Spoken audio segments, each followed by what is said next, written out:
call the member for Hughes. Thank you, Deputy Chair. On behalf of the Parliamentary Joint Committee on Law Enforcement, I present the following two reports. Firstly, the examination of the Australian Crime Commission Annual Report of 2015-16 and the examination of the Australian Federal Police Annual Report 2015-16. I ask leave of the House to make a short statement in connection with both of the two separate reports. Is leave granted? Leave is granted. Thank you.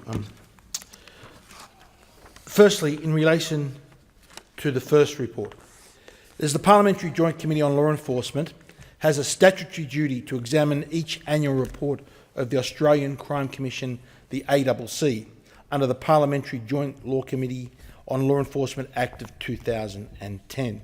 And this is the sixth time the committee has examined the annual report. A few things that is worth noting from the report, Deputy Chair.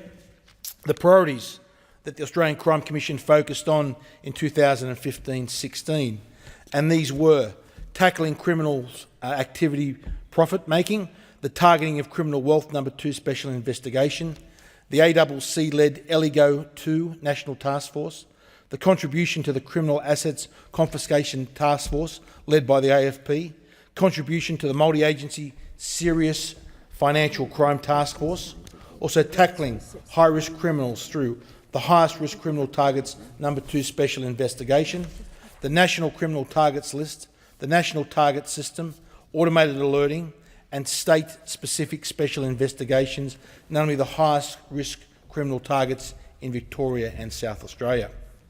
In tackling criminal gangs, the priorities were the Outlaw Motorcycle Gang Special Operation, the ACC-led Australian Gangs Intelligence Coordination Centre, the Gangs Intelligence Hub, the National Gangs List, and the National Task Force Operation Morpheus.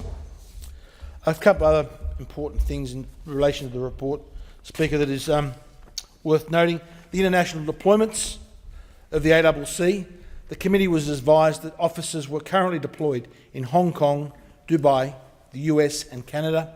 Officers are also currently deployed to Europol, The Hague and the National Crime Agency in the United Kingdom. Something that was of particular interest to the committee was the adoption of the wastewater analysis. This was a coalition initiative which in May 2016 the Minister for Justice authorised the expenditure of over $3.5 million over 3 years to establish the wastewater analysis.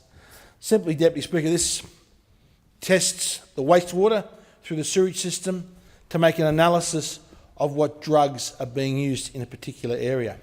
13 drugs were examined, both illicit and licit. The two licit drugs were both alcohol and tobacco.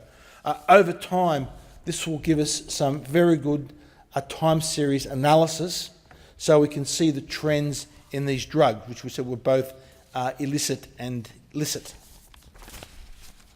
Further, when it comes to the work of the Australian Crime Commission on the Illicit Drug Data Report, some interesting statistics. 2014, there were 105,862 illicit drug seizures in 1 year. This was an increase from the previous year. Other findings, there was 514 kilograms of methamphetamine stimulus seized and 35,468 arrests. There are a record number of national cannabis seizures and arrests, 59,271 and 75,105 respectively. There's a record number of cocaine seizures weighing over half a tonne and 2,092 arrests. There was also a decrease in the number of clandestine laboratories detected by law enforcement agencies. However, Deputy Speaker, we need to take these figures can often be an indication of the trends of those particular drugs. And although we commend the ACCC in their work, we need to acknowledge the extensive network of these supply chains supplying illicit drugs into this country. And as has been said many times by many experienced officers, the the issue of illicit drugs is not something that we'll ever be able to arrest ourselves out of the problem, nor will be able to prevent the problem through the interception of illegal drugs. In conclusion, the committee extols the Australian Crime Commission for its continued work to inform Australia's law enforcement agencies in their fight against serious and organised crime. In particular, the committee is supportive of the ACC's engagement with Australia's international partners, including the Five Eyes and Hong Kong and the United Arab Emirates.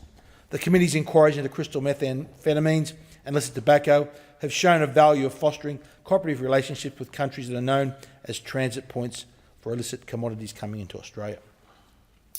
The second report, the AFP report, the Parliamentary Joint Committee on Law Enforcement has a statutory duty to examine the annual report of the Australian Federal Police under the Parliamentary Joint Law Enforcement Committee.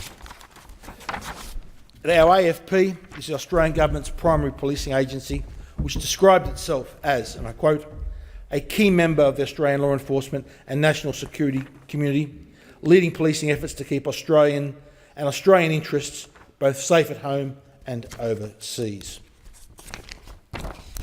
On staffing matters of the AFP, as at the 30th of June 2016, the AFP had 6,657 staff, including 3,481 sworn officers, 2,491 unsworn staff, and 672 protective service officers.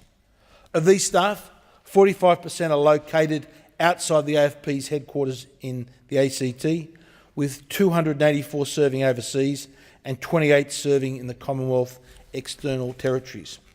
One thing that was very pleasing to report is that the AFP continued to experience very low attrition rates in 2015. Overall, the adjusted attrition rate as at the 30th of June was just 2.61%. In conclusion, we again congratulate the AFP and the work that they do in keeping our community safe. Deputy Speaker, one concluding comment that I would like to make. This Parliament, as a bipartisan policy, has decided that the excise in cigarettes will be significantly ramped up. This is effectively a prohibition by price that this Parliament has gone down the track of. And whenever we have a prohibition, it naturally leads to increased criminal activity, increased smuggling. And that in the years to come will put greater demands on the resources of both the AFP and the Australian Crime Commission. And we need to make sure that if we're going down this track and we're going to see this additional problems with this increased smuggling, increased criminal activity, we need to make sure that these two agencies are given the resources to fight that problem. I thank the House. I thank the honourable member, the Chair of the Law Enforcement and Parliamentary Joint Committee,